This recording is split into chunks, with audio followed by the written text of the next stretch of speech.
and hi viewers, this is Sajjad Hussain and you are watching my YouTube channel.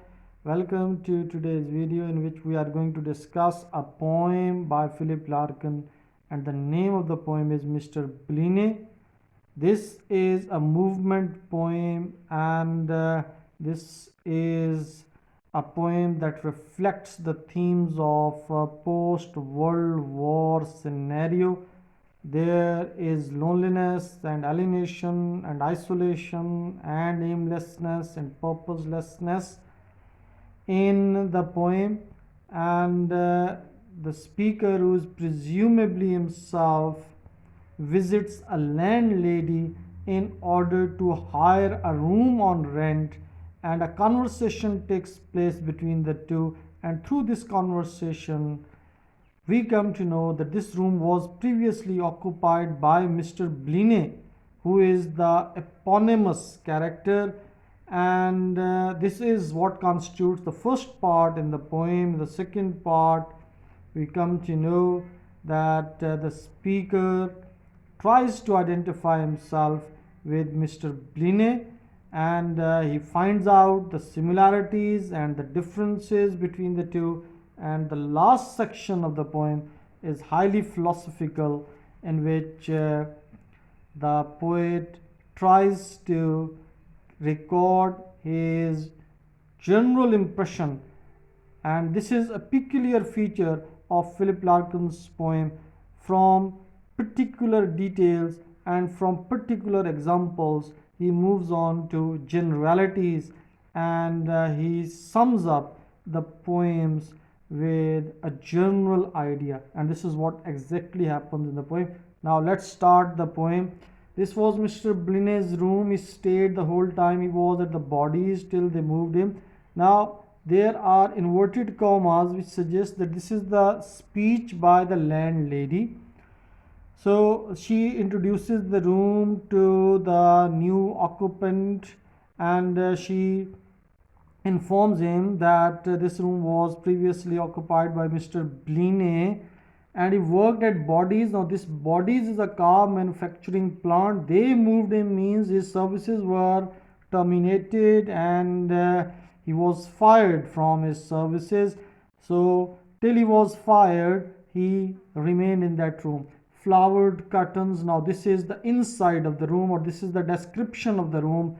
There were flowered curtains, thin and frayed. These curtains were not in a good condition, and in fact these curtains were faded, fall to within 5 inches of the sill, and these had not covered the window properly, whose window shows a strip of building land, and outside the window there was a piece of building land that could be seen, tussocky, littered, and it was filled with refuse, it was filled with garbage, and it was filled with waste.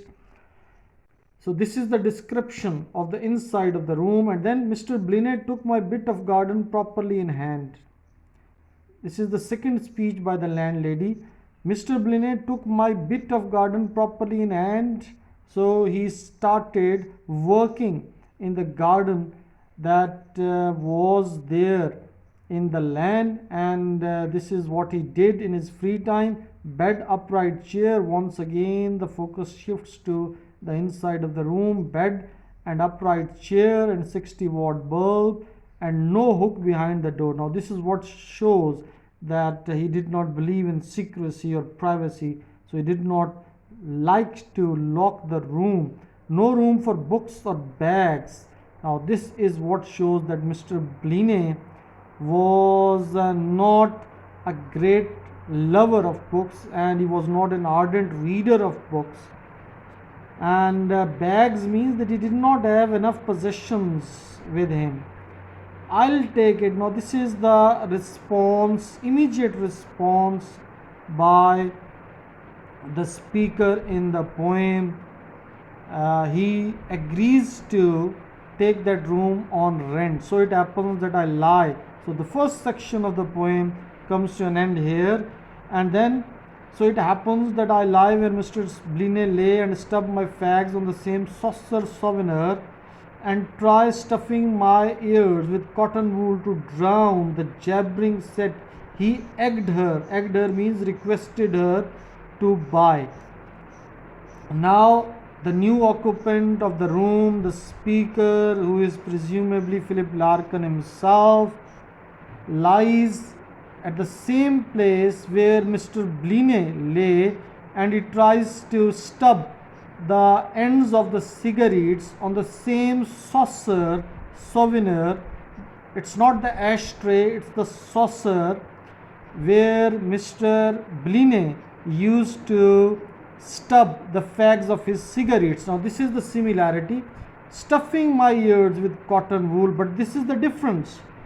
Mr. Bleaney requested his landlady to buy a jabbering set, a radio set that produced an unpleasant noise, according to the speaker, and this noise is so unpleasant that the speaker always keeps his ears plugged with cotton wool in order to drown, or in order to dissimulate the jabbering set, or the voice or the noise that was produced by that radio set. I know his habits, what time he came down, his preference for sauce to gravy, why he kept on plugging at the four aways, likewise his yearly frame, the Finton folk who put him up for summer holidays and Christmas at his sister's house in Stoke. Now, this is the information that the speaker has collected regarding Mr. Bleaney. He has enough information regarding his habits, what time he came down. The room was upstairs, so he came down at a particular time. He preferred sauce to gravy. He always kept on plugging at the four aways. Now, this is important. This is a sort of speculation that was done in football and soccer games. So, he did speculate, and he did gamble in these soccer games. Likewise, their yearly frame, the yearly schedule, the Finton folk who put him up for summer holidays. So Mr. Bleaney spent his summer holidays with Finton folk, with his relatives at Finton, and Christmas at his sister's house in Stoke, and he spent his Christmas holidays with his sister and her family at Stoke. So this is how the second section of the poem comes to an end. The speaker tries to find out the comparison and contrast in the likes and dislikes of Mr. Bleaney and himself.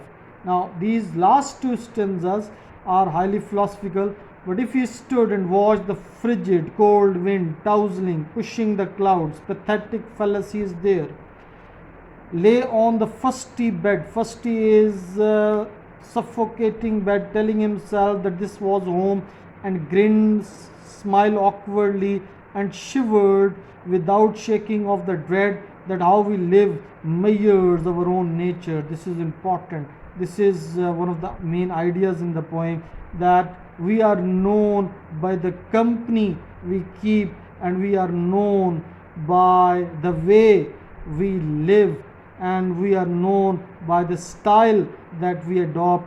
And at his age, having no more to show than one hired box. Now, this one hired box is referred to that hired room, and this can also be interpreted as the coffin, and more generally it can be